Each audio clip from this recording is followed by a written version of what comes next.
Carla, I'd like to welcome the motion and to thank Deputy O'Brien on his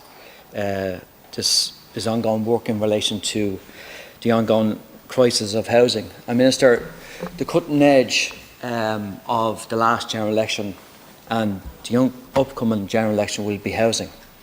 And housing has been, the standout issue for very many people.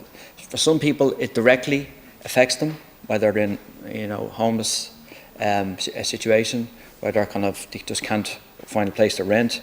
And then there's some people it doesn't affect. But the corrosive effect of 14,500 people in emergency accommodation affects everybody. It's a national stain on this country where we can't, give shelter to people, where they can't have their own door and have that kind of terrible, terrible stress that comes with actually living in a hotel.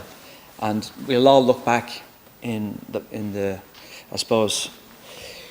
distant future that children had to live in hotels, and the damage that does to children. It's just not acceptable. I just want to kind of touch on a number of things, Minister, in relation to, and I know this was discussed earlier, about affordability. Now, there's a scheme in Clondalkin, it's called the Clonburris Affordable Dwelling Purchase Scheme, and the average home there is, for affordability, is 320,000. That's the average. Now, the average wage in Ireland industrial wage is 50,000 per year. So I don't know how that is affordable for a lot of average people that are on the average wage. Well, it's impossible if you're on the average wage, but even if you're on the average industrial wage, it is very, very difficult. So it's highly questionable that the affordability scheme is actually affordable for most workers.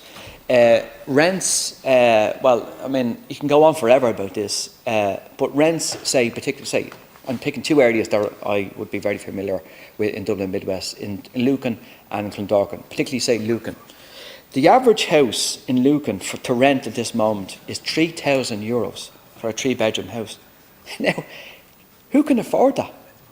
I don't know how anybody can actually afford a rent for €3,000. It's just impossible, absolutely impossible for the average person to rent, even just like a 3-bedroom house. So you can see the corrosive effect that this is having. And the knock-on effect of that is that many young people that are highly qualified, highly motivated, highly educated, are now weighing up their options. They want to live in Ireland, they want to live with their family and so forth, but now they're saying, if I'm working, I'm earning not a bad wage, but now I can't find a place to live and I can't rent a house.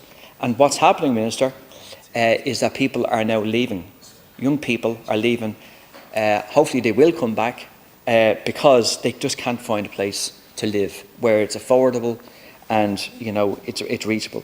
And obviously, as I said, this is having a huge effect on a huge amount of young people.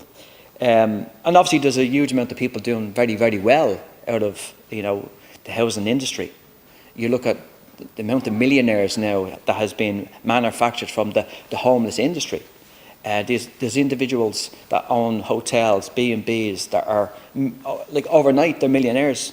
Out of that, that misery, they've become very, very wealthy. And all the money that goes from the state into private landlords, over €1 billion per year. Now, if you do the sums per year, €1 billion will construct a lot of houses, Minister. But all this money is going to private landlords to be enriched. Now, not all landlords are bad, that's by any means, but this money could be, best placed to be in a kind of affordability, sociability, and kind of availability, and that's the key. I think what we're talking about. Just, Minister, my final point is in relation to. And I heard a lot about this report. Now, correct me if I'm wrong, Ciarán Carla, but the Kenny report was established in 1973. I think it was actually a special committee in the Oireachtas, as far as I know. And that kind of, I suppose, the main theme from that report was that the state should intervene in relation to state land or land. It shouldn't be speculative. And it was the kind of the title of the Kenny report, that it would control the price of building lands in the interest of the common good. Now, if we implemented that, I'm no absolute expert in this, but if we implemented that, where land is not speculated on, where it's for the common good, surely we would not be in the position that we are in at this moment of time, where this crisis seems to is getting worse rather than better, where our young people are emigrating. Not what happened in the past. People emigrate because there was no jobs here. There is jobs here, but there's nowhere to live. There's no affordability where people want you just to live in the city or the suburb. They don't want to live in their ma's and dad's house anymore. But that's a stain, Minister, that is very, very hard. It's going to be hard to erase, because when people feel very aggrieved, which a lot of people do, particularly around housing, then they will punish people like the government, like they done the last general election, and I think they'll do in the next general election.